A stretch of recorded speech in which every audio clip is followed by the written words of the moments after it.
Students ఈరోజు formulas అడుగుతున్నాను కదా, అందరూ చదువుకొని వచ్చారా? ఫార్ములాస్ అడుగుతారా?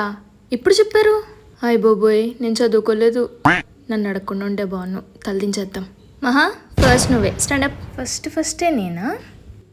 చెప్పు. a+b² ఎంత?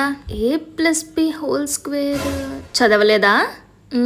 అయితే వెళ్ళి క్లాస్ బయట నుంచో. Get out. ఈరోజు అనవసరంగా పనిష్మెంట్ తీసుకున్నాను. రేపు ఫార్ములాస్ అన్ని చదువుకుని వస్తాను. ఏ ఒక్కటి అడిగినా అన్ని చెప్తాను, కరెక్ట్గా చెప్తాను. ఈరోజు అన్ని ఫార్ములాస్ చదువుకున్నాను. ఏం అడిగినా చెప్తాను, కరెక్ట్గా చెప్తాను. ఈరోజు మళ్ళీ అడుగుతున్నాను. a+b² ఎవరికి తెలుసు? మిస్ నేను. నాకు తెలుసు. శ్రావణి నువ్వు చెప్పు. శ్రావణియా? నెక్స్ట్ sin θ/cos θ ఎంత? మిస్ నాకు తెలుసు. మిస్ రాజేశ్వరి నువ్వు చెప్పు. రాజీయా? ఏంటి అందరినీ అడుగుతున్నారు, నన్ను అడగరేంటి? వెరీ గుడ్, అందరూ బాగా చెప్పారు. ఈ రోజుకి క్లాస్ అయిపోయింది. క్లాస్ అయిపోయిందా? ఊరిని నిన్న నాకు పనిష్మెంట్ ఇచ్చేసరికి దెబ్బకి అందరూ చదువుకొని వచ్చేసారు. ఈరోజు నన్ను తప్ప అందరినీ క్వశ్చన్స్ అడిగారు.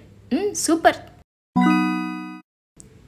ఈ చదువులో అయ్యే మన వల్ల కాదే బాబు. ఆ క్వశ్చన్ పేపర్ ఏంటి, పాస్ అవ్వడానికే ఇచ్చాడా? అంత టఫ్గా ఇచ్చాడు. ఎందుకేమన్నా రాసావా అసలు? మొత్తం పేపర్ అంతా కెలికేశాను, కానీ సెకండ్ ఎస్సే మాత్రం కరెక్ట్గా రాశాను. స్టార్టింగ్ నుంచి ఎండింగ్ వరకు ఎక్కడ మిస్టేక్ రాలేదు. ఆన్సర్ కూడా దాదాపు కరెక్టే. ఇందుకే నీకు ఆన్సర్ ఎంత వచ్చిందో ఒకసారి చెప్పు. 564 కాదు, 565 కదా? 565? టెక్స్ట్ బుక్లో కూడా అదే ఉంది. టెక్స్ట్ బుక్లో కూడా అదే ఉందా? అంటే రాసిన ఒక్క ఆన్సర్ కూడా